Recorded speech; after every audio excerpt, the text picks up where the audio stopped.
All right. So I think we are live out there. Quickly check.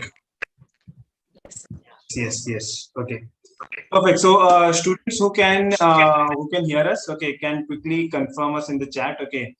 And so today's interaction, okay, I mean, this is one of those interactions, okay, in this series of interactions. We are going to have a lot of students coming in. Okay, the first guest, okay, for this year is Adila, and so firstly, welcome Adila, okay, and congratulations on converting and Kozhikode. Thank you, sir. Thank you for the warm welcome. Your journey has been pretty interesting. Again, we have spoken about it, okay, quite a lot of times. So I think this is a time where we can share it, okay, with the upcoming aspirants, okay, because a year ago, before that, okay, you were there in the same place, okay, and struggling through your preparation journey. So Yes. to start off with, okay, let's say we talk about the first part, okay, of your preparation is when someone starts off with let's say a CAT preparation. Okay, the first thing that comes in the mind is that, okay, I want to get into the top 6 IIMs. Okay. Yes. So what was your thought process, and what were the initial challenges that you faced? Yes. So for me, initial challenges did not begin after I started to, think about CAT. It started before that itself, because the place I come from and everything, for me, giving these examinations itself is a big deal to crack CAT, because the people I know, they usually tend to go for masters outside. Nobody has cracked CAT in my circle, at least. So it was very new to me. So there Yes. was no one to guide. There was no one to tell me which is right or wrong. Anything. It was like a very new area for me. So I had to figure out everything on my own. So that itself was very difficult in the initial stages. And after that, like every aspirant for me also, it was like, okay, I have to get into an IIM. So, we come from families where we are, at the back of the mind, we have all these big names, IITs, IIMs, and all that. So everybody wanted that also. And personally, for me, getting into management was like a dream. It did not come to me when I was in college. Before that itself, when I was in 11th, 12th, organizing committees, I always wanted to get into management. So Okay. because of that, I started giving CAT. But then you And didn't that's have any role model, okay, in front of you, okay, some brother, sister, or friend, okay, who converted, let's say so ABC, something like that. no, nobody. That's why it was even more interesting for me. I wanted to be the first person. So everybody were in a different domain. So for me, I wanted to be the first person into management. So that is why it is even more a big thing for me. So That when is you the main. started CAT preparation, okay, like no, and then the initial 1 or 2 months, okay, where people eventually realize that, okay, what it is actually. So Yes. what was the So thought process there? yes, I started CAT preparation. Yeah, it's been a very long journey, close to 3 years. So I started back in 2020. I graduated in 2020. But that time I was like, I got a very good job. So I thought I will, join the firm. And I did join the firm. But eventually I was like, okay, let me give CAT a try as well. So when that thought came into my mind, it was around May. May. May starting, April and May starting. So that is when I started looking for coaching and what I need to do. So entire May month was spent on finding coaching, which one would suit me, an online coaching or an offline coaching. Corona was also at that point of time, it was at its peak. So all this and all, May month was gone. And June, I thought, okay, 3 or 4 months I can crack it, because I knew my English was in place. That's what I thought, at least. I was very naive. I thought, okay, this is something that I can do. So English was at place, and maths also, I knew, okay, I can handle it. It's going to be 10th math. And 10th math, I had scored really well. So I was confident. I said, okay, if I put in the hours, if I do it properly, I can crack CAT.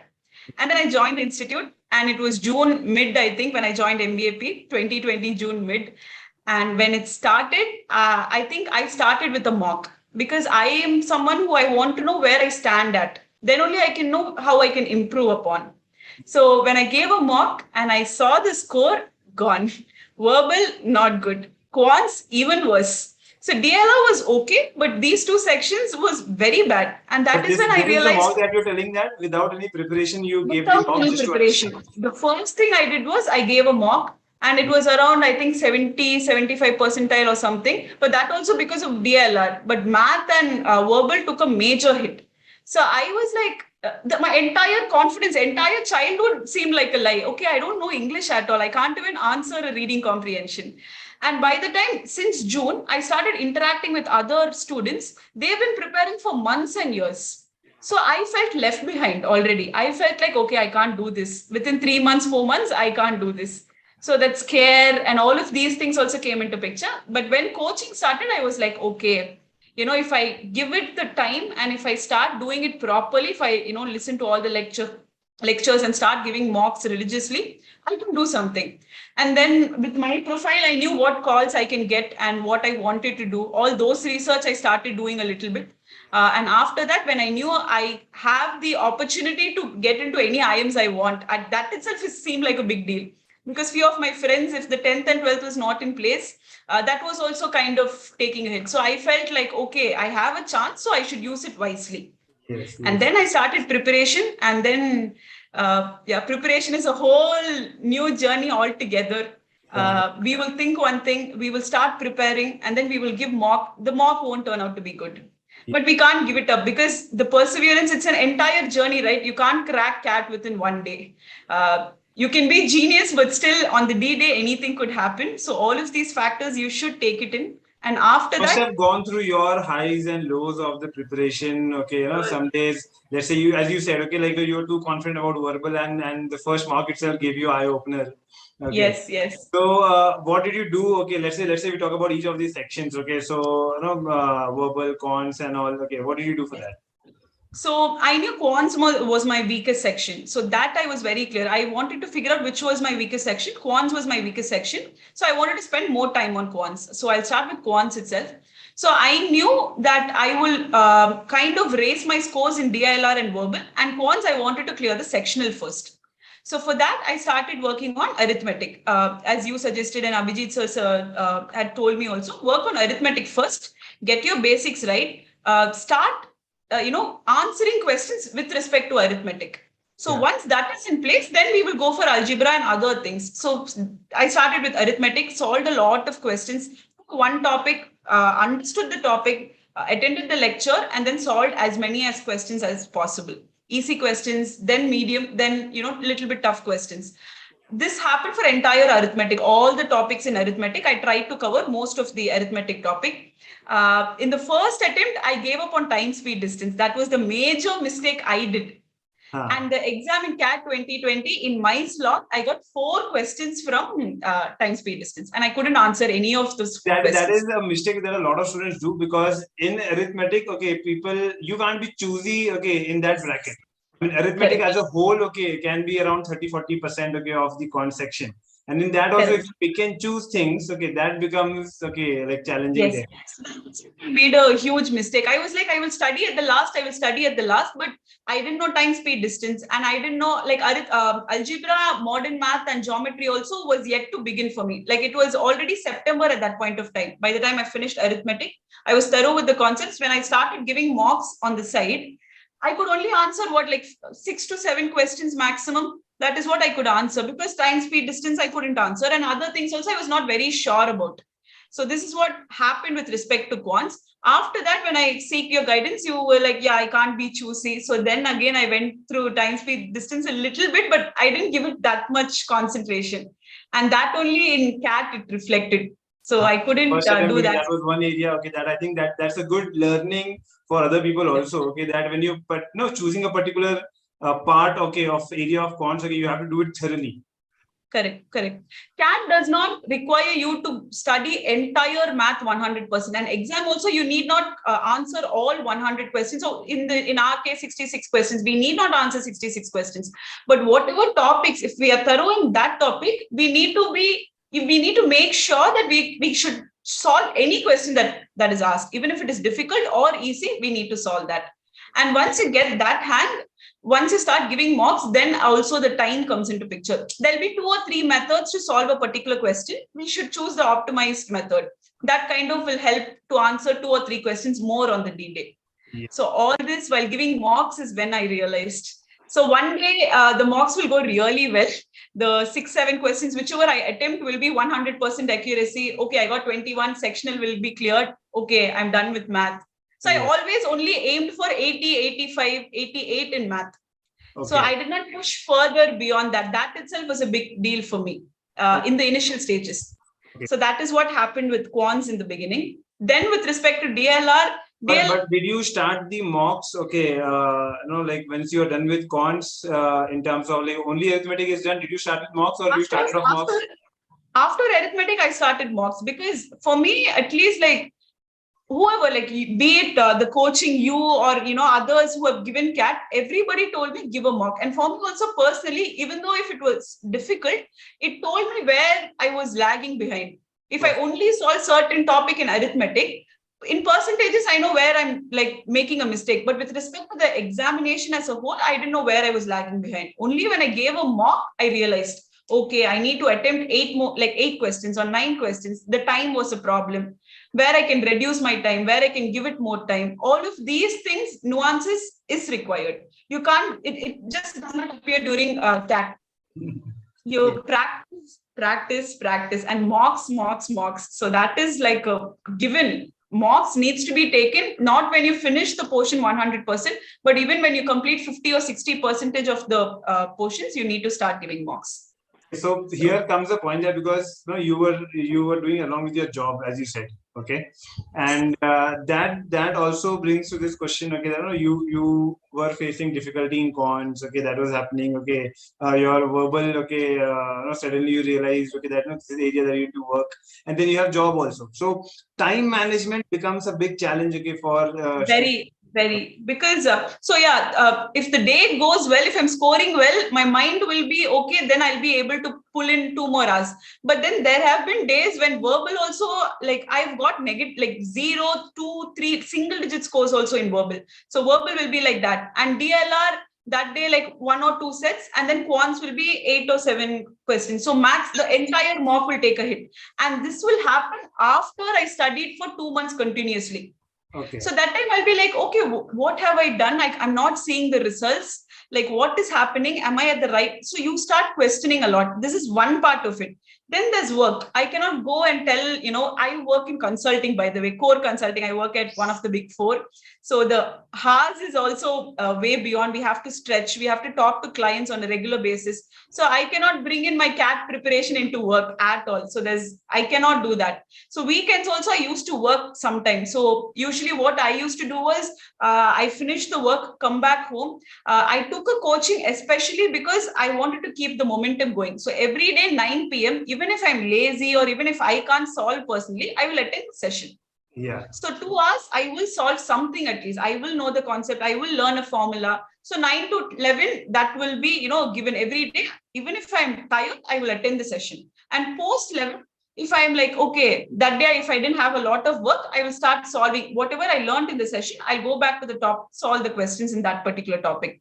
So this is what I did continuously. Sometimes you can't do it. Even I couldn't do it. There have been days when I wanted to give up completely. So I went back. 1 week, I will take some time for myself, probably, meet my friends who have nothing to do with CAT. No talk about CAT. So everything outside work, I will take my time because I needed that. Because it's again, not a 1 month journey, right? It's a very long journey. I need to come back. So all these small breaks needs to be taken. And it is okay even if your mock doesn't go well. All you need to do is do well during that one exam on the D-Day. So let's say, like in a normal day, along with your job, you made a point that at least those 2 hours of lectures you are attending, that you have some touch out there. Did you also get time to study other than this? Yes, this 2 hours was mainly for maths. So I was personally concentrating on quants, but other time, obviously you will get breaks in between. And because of work from home, luckily I had some time, right? Like in between lunch or breakfast, whenever I'm having, there'll be some time.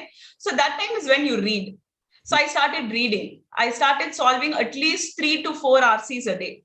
Perfect. So at least that was a given, because you can make time for 3 to 4 RCs. Even if you don't like a particular, even if you find it difficult, read something which you like. It can be anything. You don't have to read, like people say you have to read newspapers. Yeah, you have to read, but it doesn't have to be newspapers. At least in the beginning, you can read anything.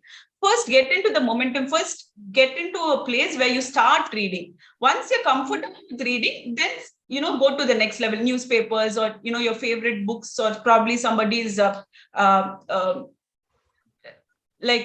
start solving RC, like psychology. I come from an engineering background. So for me, psychology and all those things were difficult. Then you go there. So this is how step by step I started increasing verbal also side by side. That means reading, was going on. Okay. And along with that, these two are quants. 9 to 11 was for quants. This was going on side by side. And how I did was, so for me, I love puzzles. So if someone gives me a puzzle and they're telling you need to solve it, I will try something to solve it.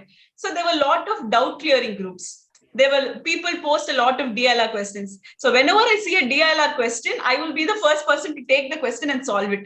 I need to know the answer. So I'm that type of person where, okay, what is it? What is it? That kind of, I kind of put myself in a place, okay, probably I'm in a competition solving a puzzle or some kind of that picture I created for myself so that I could solve more sets. So that was my strongest section as well. So, but yeah, anything could happen with DLR. So sometimes it goes really well, sometimes nothing happens, but constantly I was scoring well in DLR. I was always scoring around 90 to 93 from the initial stages itself. So kind of it was my strongest section. And because of that, I started solving more and more. When you like something, you tend to go back to that a lot. So whenever I see a DLR question, a puzzle question, I tend to solve that a lot. I used to watch our YouTube DLR puzzles, logical reasoning puzzles. So I knew which one. So LR was my strongest. So LR, I could solve any type of puzzle, but my problem was with time. So I had to increase the number of attempts because I knew quants, I could maximum solve 10 to 12 questions. And verbal, the accuracy was taking a hit a little bit, but my overall needs to be there. So for me, DLR was the section where I could bring that up a little bit. So I started attempting more sets. So first I did 2 sets, brought my accuracy, and then I started doing 3 sets, then 4 sets. So at one stage, I was able to crack 3.5 sets to that level I brought myself. And after that only... because your first attempt, you mentioned about this arithmetic, time, speed, distance. So what more do you think, did not go right, or areas that you messed up, in your first attempt, which, as a learning lesson, for people who are giving for the first time, what they should be taking care of? Okay. So first attempt, mainly there was always a thought in the back of my mind, which I felt like I started way too late. I felt like the competition was way higher and I was not there. Like that self-doubt was always there.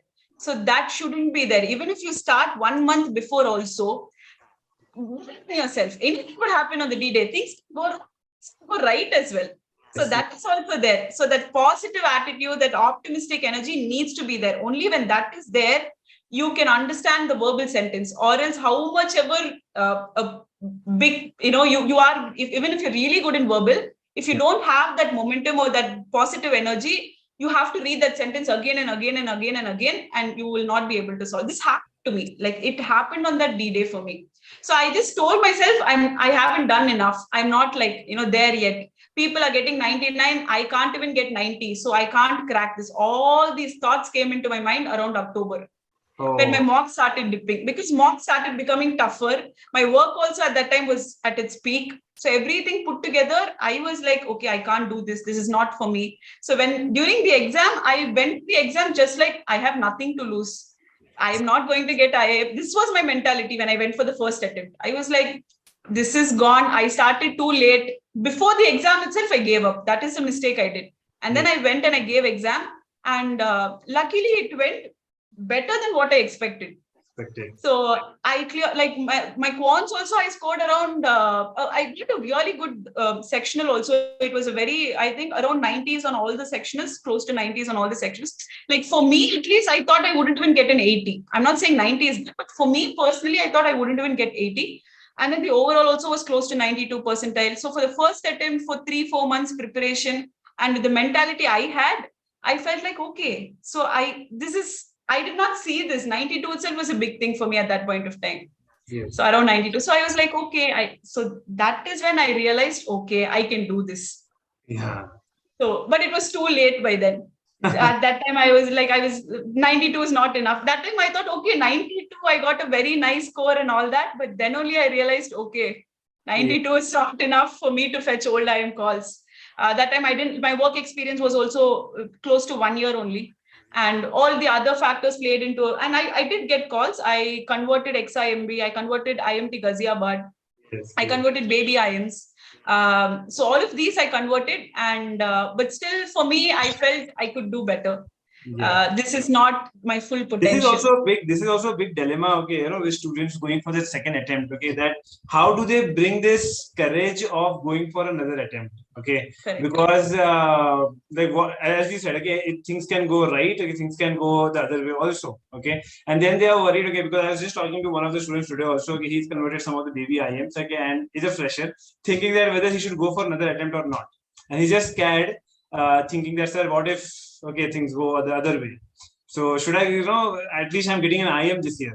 What will happen next year? I don't know. So, I've been there, and that dilemma, even you knew how I was just very clueless. I'm like, I wanted everybody to make a decision for me because I didn't want to blame myself end of the day. That was my dilemma. So I wanted my parents, I wanted you, I mean, you and Abhijit sir also to make a decision for me, because even if that decision was not good for me, later I can blame it on them. I will be like, okay, I didn't make a mistake. I was at that stage. I was ready to join the college. They are amazing colleges, no doubt about it at all. XIMB, IIM, because they are amazing colleges. Baby IIMs are doing really well. But the thing is, you know how much capacity you have. First, you need to believe in yourself. No one else can be the judge of your capacity. So one, you will know your capacity. And second, for me, at least, I was working in a very good firm, consulting. That is where I wanted to be. Even though the pressure was high, I had a backup, right? I had a job. I had something going on the side. So that kind of also gave me a backup net. Okay, even if things don't go well, I will continue my job probably. And I felt like I could do it. I could give CAT another chance. Like I felt like I did not do justice to CAT. I did not do justice to myself. More than the results, I started concentrating on the process. It might go wrong, but I should not tell myself it will go wrong. So even if it's okay, but I'll be happy that I've given my best. So for me, this attempt, I told myself, if I get better, good, well and good. Even if I don't get better, I should be able to sleep peacefully that I gave my best.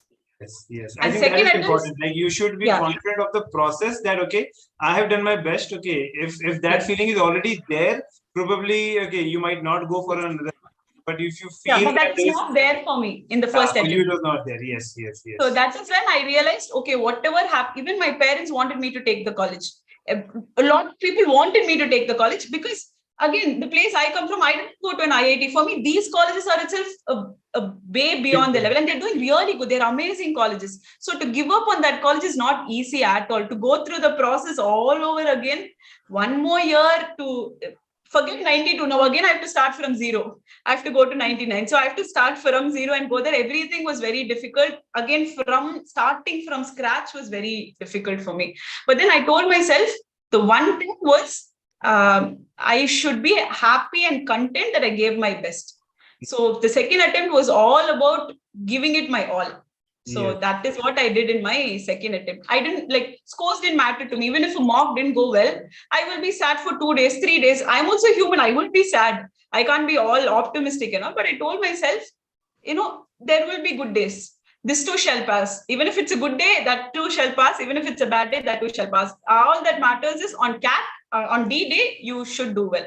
And eventually, with practice, you will do well on D-Day. So when it came to the second attempt, okay, and normally, there are students who lose track, okay, of their preparation, okay, or they take some break after the first attempt, okay, and then that break, okay, itself goes for a very long time for some of them, okay. So firstly, how long was your break, and from when did you get very serious about it, okay, and how did you then again start the cycle again, okay? Did you go through the basics, or you directly start off the mock, jump to a mock, and what did you do? So what happened was, for me, the first time, the mistake I did was I felt like I started late. June, July, I felt it was late. But then my second attempt also, by the time I started, it was June, because my results all came in May only. I went to the interview process, PI process, submission of documents, and then the results came, then the dilemma. Again, it's in June only. So I was like, last year also I was in June. Now also I'm in June. What am I doing? That thought was there. But then one advantage was giving so many mocks, going through the basics, attending the exam. It gives you some experience for sure. So I'm like, now I know where my mistakes are. So I knew that, okay, in arithmetic, I did not do time, speed, distance. The first thing I need to do is time, speed, distance. And DLR, I knew logic was okay for me. I did not concentrate on DI. If I had concentrated on DI, I could have solved 2 or 3 more questions. And these 2 or 3 more questions is which will take you from 90 to 95. Perfect. So that I knew. And verbal also, I knew, okay, more than RCs, I need to concentrate on BA as well. Last time I was like, I gave only 5-6 minutes for BA. And I kind of got more accuracy in BA. Then only I realized, okay, BA is something that I could do. That itself, I did not experiment in my first attempt. So all these permutation combinations and experimentations and all was taking place in the second attempt in the beginning. And then when I gave a couple of mocks, I knew, okay, this is something that I could do. This is something that I can't do. So I knew, okay, different approaches. I did BA first, then RC. I did RC first, then BA. Because some basics was there in place. Again, once I needed to concentrate, I needed to do algebra, modern math, and geometry. Second attempt also, but I didn't do geometry. How much ever I studied, I just couldn't do geometry. So I told myself, okay, arithmetic, you need to be sure. Any arithmetic question, you need to solve it. No, because I didn't have a choice. I need to clear the section. I need to get at least a 90 percentile in that section. So I told, okay, that is what I need to do. But yeah, these 2 sections, I made sure while I was preparing for my weaker section, I did not completely give up on the other 2 sections. So continuously sectional test or mocks or something or the other, I kept giving test. So that sometimes it feels good when you give, for me, DLR was a good section. Means if I give a test and if I score really well, that's like a boost for me. Okay, one section is there for me. So the other 2, I need to concentrate. Yeah. But yeah, all this I will tell myself on the day of the on the day of the exam. I see the paper, it is a 6-question set. Yeah. 2 6-question, 2 4-question set. If I don't know the set, gone. 20 minutes into one set, couldn't solve even one question. I am just blank. Yeah. I was like in the mid of the exam, I thought, okay, gone, I'm done. I might as well walk out of the room. I had only 20 minutes, 0 questions solved in DLR, my strongest section. This second is you're talking about the second attempt. Second attempt. I did verbal, and verbal itself was not that great. So that kind of influenced my, it went on to the DLR section. And when I saw the DLR section, 4 6 6 4 question set. So I was like, let me solve the 6-question set. Okay, let me see what it is. Went ahead and I solved that. I didn't see the time, 20 minutes gone. I couldn't solve that set. How much ever I go beyond it, I couldn't solve. But at the same time, there's only 20 minutes. I didn't know if I should go to the next section or should I stick with the same section, because I got used to solving 4-question set, or I knew that there will be a surprise element, but this was just too much for me to handle. 20 minutes, it is a strong section. I cannot let it go also. But then I took a breather. I took 1 minute for myself. I said, even if you solve 5 or 6 questions, it's enough. One set also, it's enough, but just don't give up on that also. Then I went, did another 6-question set, was able to solve 4 questions, came back to a 4-question set. Then that set was very easy.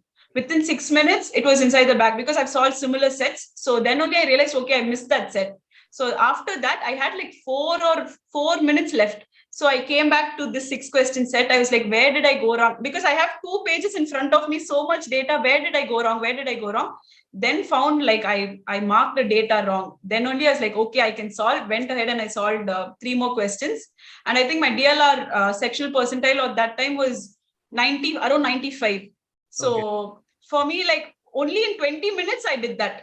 The first 20 minutes was 0. The next 20 minutes was 95. And that also 1 question, I did not by the time I marked, the time was gone. So if that was there, that would have increased a lot also. But that comes out of the maturity of giving more and more mocks. Okay, that this can happen and still you can do good. Correct. You can come back until the last minute. Don't give up. During the exam also, you will feel like giving up, but don't do that, because that time, the first time I did, and I still got around more than 90. So I was like, okay, this time I should not give up. Okay. I should not give up. So for your second attempt, okay, if I talk about the daily routine there, okay, did you because then okay, were you going back to the lectures again, okay, or you felt okay, like okay, I need to spend some time, okay, on the self study? How did you utilize the time in your second attempt? So I quants, I gave like first 2 months was completely about quants for me, because I felt like quants needed more time. Still, I was not okay with basics. I did not come with an optimal approach. So 2 months I did that completely. And once I knew I was confident with arithmetic, then I started giving a lot of tests. More than lectures, I started giving tests. And in every test, I started noting down where my mistake was. So when I knew my mistake, that's when I went back to a lecture.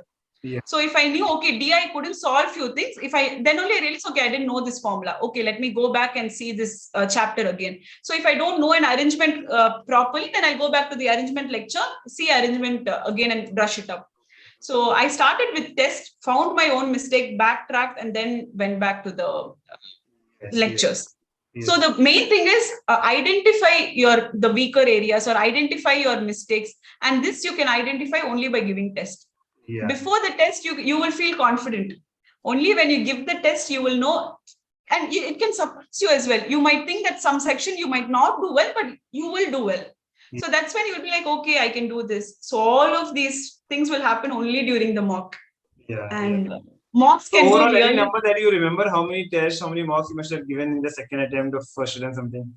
I think put together, it will be close to 40, 50 mocks, but the properly concentrating like all the answers and properly I did was only around like 10 to 15, I would say. But it was a mixture of a lot of mocks, different types of mocks, so that I get the hang of it.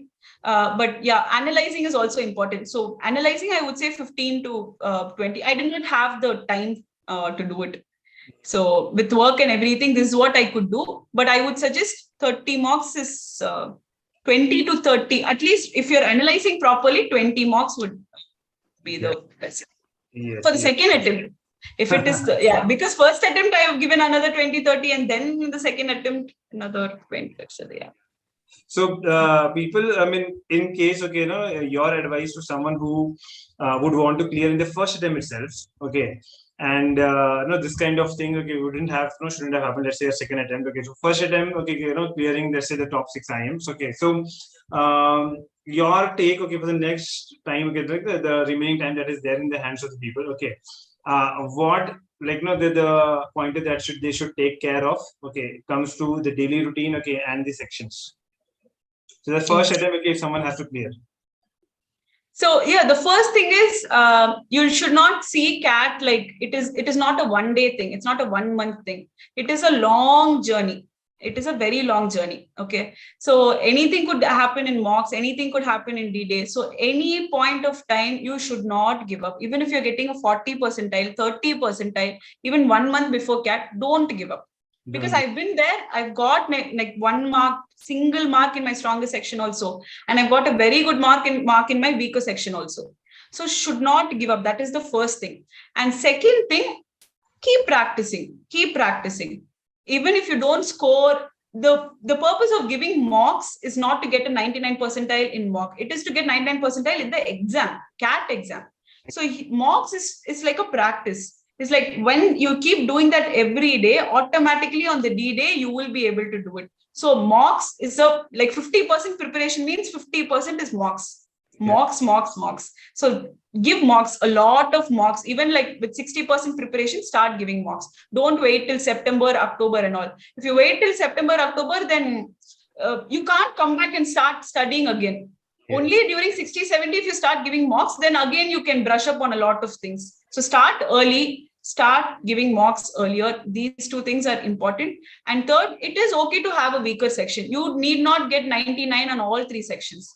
You can clear a sectional and then get 98, 98 in other 2 sections and still get a 99. Yes. That is a given. Yes. So you need not get 100 percentile in all 3 sections. Just try to maximize your scores in the best section and at the same time, don't give up on your best section also. Don't blindly be overconfident. Spend time equally on all 3 sections. Yeah, a little bit more time on your weaker section, but don't give up on your stronger section. It's not like that will again work on the D-Day. Because for me, D-Day, DLR only was like 20 minutes gone. So don't do that also. Don't be overconfident with any sections. It's a learning process. even if you get 100%, there's more to learn. So keep learning, keep practicing, keep solving. That is all that I have to tell. Great, and it's very good to see that someone not having any background of management, no one around her, doing cracking an IIM before. I still remember I did not even mention about CAT or giving CAT to like most of my friends as well. So now you do not tell us that you were going through all of this and all of these, because for me, I felt like something I need to do for myself. And after that, I needed my people to, I wanted to make them proud or something like that I want to do. But then that it took me more than 2 years to get there. But now that I'm finally there and I saw the result. Other people over there has got a role model. Now they can look up to Atla and then take a that is really sweet of you to say so. But yeah, there's a long way to go as well. Yes. So all the best, to your IIM journey, that's going to start soon, and definitely, we would want to have your more guidance, that the students will be requiring, I mean, GDPI itself is another. Yes, the CAT's one part of it, then starts GDPI. So once the CAT is over, a different ball game altogether. Okay.